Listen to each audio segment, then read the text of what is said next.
పరిణయం chapter 16. బయట నుంచి గట్టిగా ఒక శబ్దం వినిపిస్తుంది. సరియు భయంతో వెంటనే బయటికి వెళ్తుంది. అక్కడ అంకితపై ఫైరింగ్ చేస్తున్న వాళ్ళపై ఆమె కూడా తిరిగి ఫైరింగ్ చేస్తూ అమూల్యని కాపాడుతూ పోరాడుతుంది.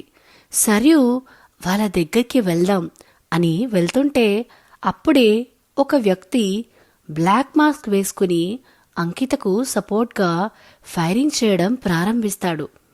ఒక్కసారిగా ప్రశాంతంగా ఉన్న గుడి వాతావరణం బుల్లెట్ల శబ్దంతో మారుమోగిపోతుంది. ఇంకోవైపు అమూల్యని గాయపరచాలని వచ్చిన వాళ్ళని అమూల్య దొరికిన వారిని దొరికినట్టుగా కొడుతూ ఉంటుంది. అప్పుడే జాహ్నవి, భాస్కర్ కూడా గుడి లోపలి నుంచి బయటికి వచ్చి ఆ శబ్దాలు విని ఏం జరిగింది అనుకుంటూ వస్తారు. అలా కొంతసేపు ఫైట్ కొనసాగుతుంది.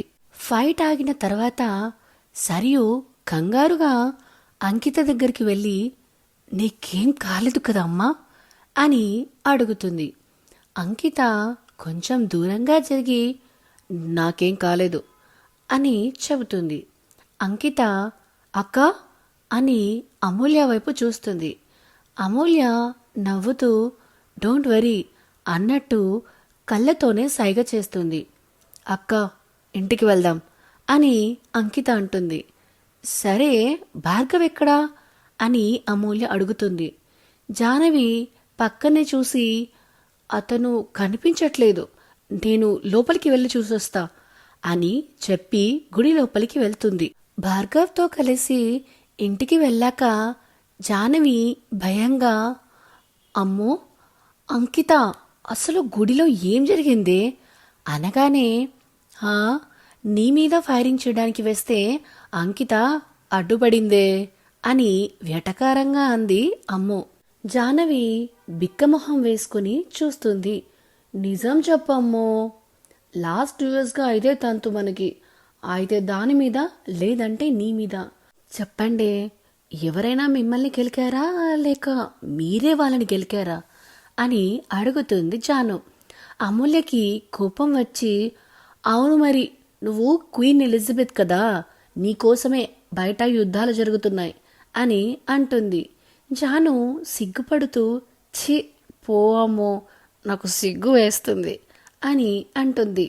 అంకిత సీరియస్గా అవునక్క, జాను నల్ల బంగారం కదా, అందుకే తన కోసం యుద్ధాలు జరుగుతున్నాయి అని అంటుంది. అంకిత మాటల్లోని వెటకారం చూసి జాను కోపంగా నా పరువు తీస్తావా నువ్వు అని గొడవకు దిగుతుంది. అంకిత, జాహ్నవి అలా గొడవ పడుతూ ఉంటారు.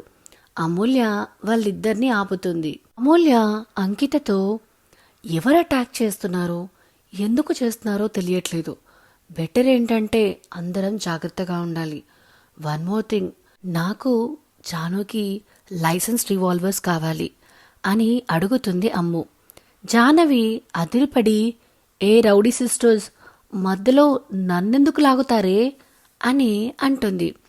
అంకిత తన వైపు చూసి జాను నువ్వు ఎక్కువగా మాతో ఉంటావు, మేము లేని టైంలో అటాక్ చేస్తే అప్పుడేంటి, అందుకే అక్క చెప్పిన మాట విను అని అంటుంది అంకిత. జాహ్నవి మరి నాకు షూటింగ్ రాదుగా అని అడుగుతుంది. నేనున్నానుగా అని అంకిత అంటే సరే అని ఒప్పుకుంటుంది జాను. అమూల్య తన రూమ్కి వెళ్ళి ఆఫీస్ బ్యాగ్ తీసుకుని వెళ్తుంటే జాను అరుస్తూ ఏ నీ బర్త్డేనే ఈరోజు అని అంటుంది. అమూల్య సీరియస్గా చూసి కరెక్టే కానీ ఇంపార్టెంట్ మీటింగ్ ఉంది, వెళ్ళక తప్పదు, నువ్వు వస్తావా రావా అని అంటుంది అమూల్య. జాహ్నవి అమూల్య ఉంది అన్న ఒక ధైర్యంతో వస్తా కానీ తినవా అని అడుగుతుంది. అమూల్య అసహనంగా అర్జెంటే, టైం అవుతుంది అని జానుని తీసుకుని వెళ్తూ ఉంటుంది. సరియు అమూల్యని ఆపుతూ ఈరోజు వద్దురా, నాకెందుకో మంచిగా అనిపించట్లేదు అని అంటుంది. అమూల్య సరియు వైపు చూసి అమ్మా నువ్వు చూసేదాన్ని బట్టే ఏదైనా ఉంటుంది, అటాక్ జరగడం వల్లే కదా నా ఫైటింగ్ స్కిల్స్ నీకు తెలిసాయి అని టాపిక్ డైవర్ట్ చేస్తూ అంటే, అయినా సరే వద్దు అని అంటుంది సరియు. కామ్గా చూసి, నువ్వు భయపడుతున్నావమ్మా, నాలో నీ తప్పిపోయిన కూతుర్ని చూసుకునే కదా ఈ భయం. అదే నేను నీ కూతుర్నైతే ధైర్యం చెప్పకపోయేదానివా?